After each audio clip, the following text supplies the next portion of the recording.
Mabuhay Pilipinas! Maligayang pagbabalik dito sa aking channel, pero kung bago ka lang, pasuyo ng like and subscribe. Salamat agad. Ngayong umaga ng Sabado, February 24, 2024, mga kababayan, patuloy po tayong naapektuhan ngayon ng pagbabalik ng Northeast Monsoon sa ating bansa.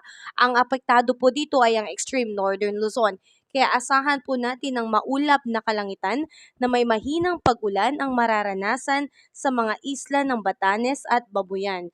Dulot po yan ng hanging amihan, samantalang bahagyang maulap hanggang sa maulap na papawirin na may mga pulupulong mahinang pag-ulan ang inaasahan sa mainland ng Cagayan, Isabela, Quirino, Nueva Vizcaya, Ilocos Norte, Ilocos Sur, La Union, Pangasinan, Abra, Benguet, Mountain Province, Ifugao, Kalinga, Apayao, Aurora, sanhi po yan ng hanging amihan.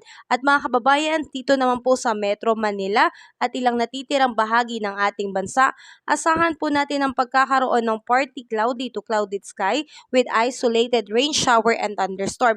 Yan naman po ay epekto po ng easterlies or localized thunderstorm. May tsansa pa rin po ng pagkakaroon ng flash flood and landslide, lalo na po kung magiging tuloy-tuloy ang pag-ulan. Yan po ay may tsansa lalo na kapag hapon at sa gabi. Samantalang asahan naman po natin dito sa Northern Mindanao, Caraga and Davao region ng pagkakaroon ng cloudy sky with scattered rain shower and thunderstorm. Easterlies pa rin po ang nakakaapekto. May tsansa rin po ng flash flood and landslide lalo na po kung magkakaroon ng moderate to heavy rains po lalo na sa hapon at sa gabi. Mga kababayan, wala pa rin po tayong bagyong namamataan sa loob ng Philippine Area of Responsibility. Wala pa po tayong dapat na ikabahala, pero patuloy pa rin po tayong mag-antabay sa ating ulat panahon. Maganda na po na tayo po ay laging handa. Muli, maraming salamat at ingat po tayo ngayong araw ng Sabado.